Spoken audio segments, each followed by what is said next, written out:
because you're so afraid that if you stop thinking about them, they'll stop thinking about you, aren't you? And where's that coming from? Where's that fear coming from? That's coming from you and your concept of yourself that you are forgettable.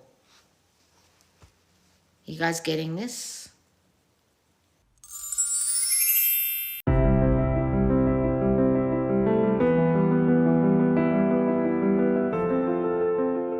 All right, guys, let's do a LOS lesson about being obsessed with your specific person. Someone's written, how to get rid of the obsession with your SP. I'm thinking of him 24/7 and can't get him off my mind. Affirming, scripting, and visualizing only makes it worse. Well, guys, I don't teach you to do that all day about your SP, and in this LOS lesson, I'll teach you why and what I actually teach you to do instead. So those of you who are in my squad, or those of you who've watched me for a really long time, and I've been doing this for like 5 years, will understand that I focus on self-concept about you, because you gets reflected out and your specific person, reflects who you're being. So there's absolutely no point you concentrating affirmations, visualizations, scripting on them and only them when they are only reflecting who? You. So this person's doing it all wrong. So no wonder they're feeling obsessed. They're not doing what I teach. They're doing some other shit. So even if you go and get my course Back and Begging, which is all about getting them back, you'll understand the entire course is about you getting them back and you changing to get them back. Sorry, I've got someone messaging me. So guys, if you don't understand that part, you will obsess about them thinking you're trying to change them. So I bet you what this girl is doing is affirming, scripting, and visualizing about her specific person instead of affirming, visualizing, and scripting to change her state.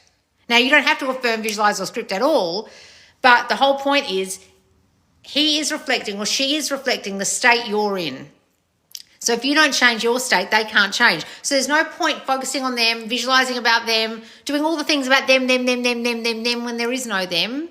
Them is your reflection. You are the only thinker and they can only reflect your thinking. So if you think they're not thinking about you and you think you have to affirm to make them think about you, then behind that thought is they're not thinking about me. So even if you're affirming he's thinking about me all day long, he can't stop thinking about me, you're really thinking he's not thinking about me, therefore I have to affirm he's thinking about me because he really isn't. That's why I'm doing it.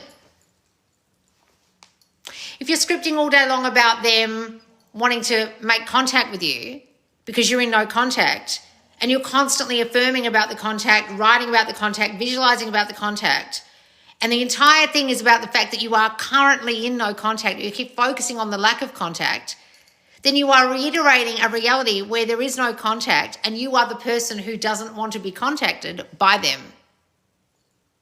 That they don't want to contact. You need only to focus on being the person they want to contact and being deserving and worthy of the contact and in the state of the person who gets contact in order to get the contact. Now, I have a manifest contact journal and you can go get it. But the whole thing doesn't focus on them. It focuses on who would you be if you were the person getting the contact? Who would you be if you went right to the end and was the person in the relationship, not just getting contact? Who would you be?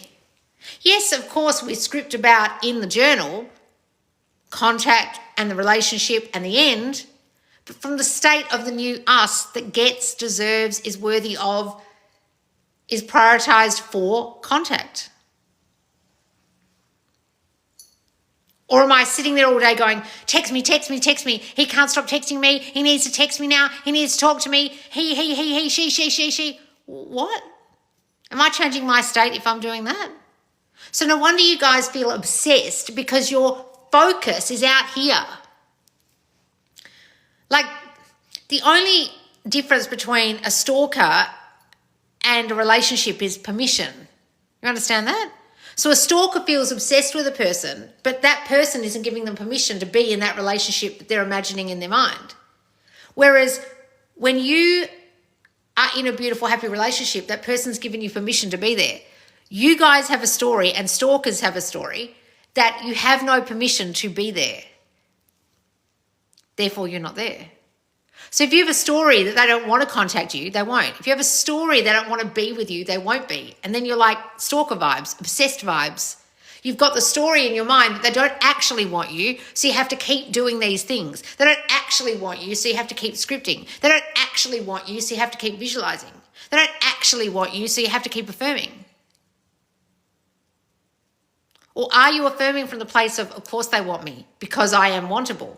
Of course they want to contact me because they can't stop thinking about me, think about me all day long because I am their chosen person. What are you thinking about yourself while you think those things about them?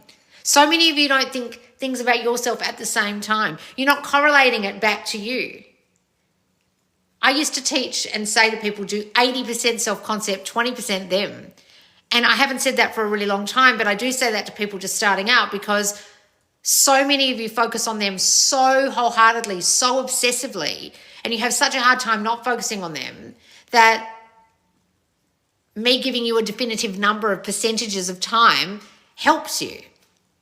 But I don't say really prescriptive stuff like that anymore because then some of you run with it and then go, oh, I did 80% of the time and it didn't work. And I'm like, fuck, bitch, I don't know what's going on in your mind. I'm not going to give you any more prescriptive shit because you take for gospel everything I've fucking said and everything some dumb coach that you met somewhere and did coaching with and watched somewhere said, and you're comparing what I said with they said, and they said 85% and this person said 75% and this person said don't do self-concept and this person said self-concept isn't necessary. And I'm like, you're just obsessed with the fucking advice. Why don't you just be different? And however you do that is how you do it. And we can't be prescriptive and tell you how to exactly do it because we're not in your fucking subconscious mind, are we?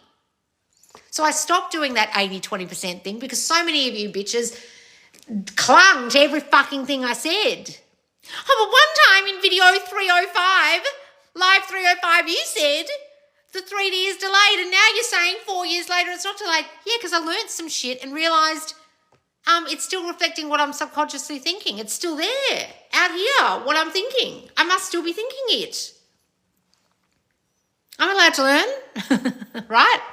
So what I'm saying about the obsession thing is this girl coming from the state of he loves me, he wants to talk to me, or is she in an obsessed state because she's got the story that he doesn't want her, doesn't want to talk to her, doesn't want to be with her. That's why she feels obsessed. The obsession is coming from the lack of thinking they are obsessed with you, thinking they want you. When you're married, guys, when you're in a beautiful, happy relationship, you don't feel obsessed, you just feel loved. I've never met married people who are obsessed with each other in an unhealthy way. Yeah, they might be madly in love, but they're not like, I think about him all day and nothing else. When I'm at work, my husband's all I think about. I can't concentrate because my husband's on my mind. Can you imagine? People would be like, bitch, get on with your fucking day job. What's wrong with you? He's going to be there when you get home. Calm down. You guys aren't assuming they're going to be there when you get home. That's the problem. You can't even imagine it in your mind because you're so obsessed with the idea that they're not. You guys are so obsessed with the idea that they're not. That's why it feels like obsession, because the 80% you're doing is they don't want me. And 20% they want me. What are you really thinking in the back of your mind, those of you who are feeling obsessed? You're not actually thinking they want you, are you? If you're really honest, you're not. And if you're really honest, you're not focusing on you, are you? How many of you sit around all day talking about you in a favourable way rather than them in a favourable way? The majority of you aren't, because you're so afraid that if you stop thinking about them, they'll stop thinking about you, aren't you? And where's that coming from? Where's that fear coming from? That's coming from you and your concept of yourself that you are forgettable. You guys getting this or not? If you were in a beautiful, happy relationship, would you be obsessively thinking about them all day and not be able to get on with your day job and affirming about them loving you if they were really with you already? I want you to be as you would be if you were in the relationship. If you were in the relationship right now, in the 3D, would you even affirm for them at all during the day? That would be nuts. So your husband's at home getting dinner ready and getting the baby dressed for dinner while you're late from work, and you're driving home affirming about how much your husband loves you. Make it make sense. Like, think about it. He loves me, he wants me. He loves me, he wants me. Oh, my husband's making dinner right now because he loves me so much. Oh, my husband loves me. I'm so loved. I'm so loved. I'm so loved. Oh, he can't wait to meet me at home. He loves me so much. Oh, he loves our beautiful life together. He loves me. You're just like, what's he cooking for dinner, I wonder? Hope he's cooking something I like. Guys, there's a normality, there's a naturalness of feeling that occurs when you're with someone, that you feel safe and secure, that you don't need to constantly remind yourself that they love you all fucking day, because you're assured that they do in your own mind. And those people who start having their marriages fall apart aren't assured anymore in their own mind, and therefore their marriage starts to fall apart. The lack of assurance started first in their mind, and then it got reflected in the 3D, and then their marriage goes to shit, and then they're surprised. Can you make more examples of how to make it more natural? Guys, listen. If you can think back to a time when you felt wanted, what were you like? When you were in a good relationship, how did it feel? Did you just naturally know that person was going to message you? You didn't worry about it? You didn't wake up in the morning thinking, oh, I hope he sends me a good morning text this morning. You just assumed there'd be one. Or if you didn't speak for a day, you didn't freak out. Whenever I've been in good relationships, I feel this naturalness of like, of course they're going to call me. Of course I'm going to see them. That's how you want to be, even if they're not around. Make sense? So I want you to get into the state of the person who could believe that would happen for them. That's the problem. You can't fake a naturalness of feeling, okay? You can't fake that naturalness. That assuredness you need to give yourself first. Of course they'd want to send me a good morning text. Of course they want to spend all day with me. Of course they miss me when I'm away. They can't wait to see me tonight when I get home.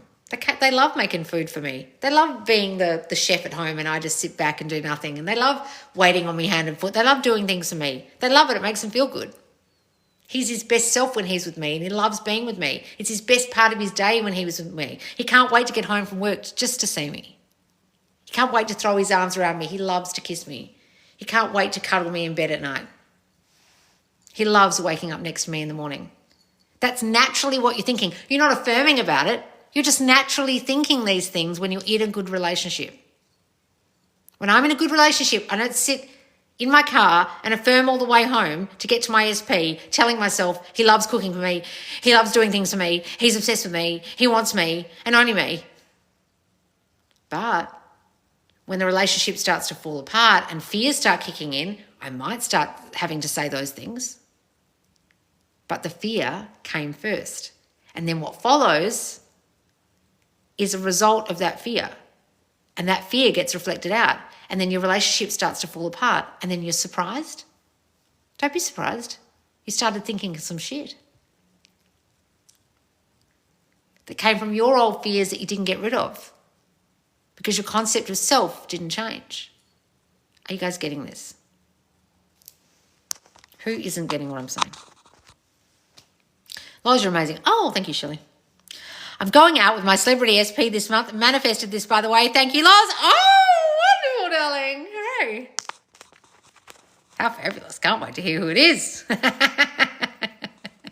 I understand exactly what you say. People have no free will in my world. Exactly, darling. Guys, if you're really lost about that, you can come and join us right now in the squad. And tomorrow we are dropping, or when this goes on YouTube, we are dropping the free will tracker. It is a monthly tracker to track your mind, to understand as part of my New Me, New Them 1-year course that they have no free will. And each month we are dropping a tracker. So we drop the course and it's sitting there in the squad. You can go and do it now. It's there all year.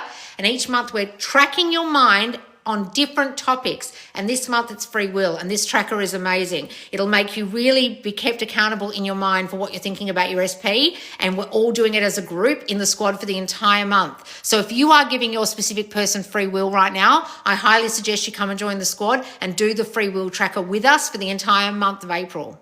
Because so many of you don't really understand that you're doing that and you're giving your power away and you're giving them the free will to decide not to be with you. So if you are doing that and you feel obsessed with your specific person, I highly recommend you come and join You, Me, New, Them. You'll understand that you've got to change you first and then they change, because they're not changing, they're reflecting you. And if you really are giving them free will and not understanding that they can only reflect the thinking you're holding and the concept of yourself that you are, then come and join us in the squad for You, Me, New, Them, and you'll really get this when you do the tracker with us. Okay. Plus, my latest podcast is getting recorded this Wednesday or tomorrow. I'm doing it 9 a.m. tomorrow, 9 p.m. EST, and we're recording it. Are we doing it live in the squad? We might be doing it live in the squad tomorrow. I'm not quite sure. I'm not sure. But anyway, it goes in the squad, and you can participate as a squaddie. So do not miss the Loz Line podcast as part of your squad membership. Come and join the squad. It's only $50 a month or $35 a month if you join yearly, and it's the greatest place to keep your mind right to manifest, especially a relationship, okay? Because so many of you are in there doing that together. All right, guys, thank you so much for joining me. I hope this lesson helped you. You can watch it back on YouTube, and if you're over there, subscribe. Otherwise, follow me, and I will see you soon. Bye, guys. See ya.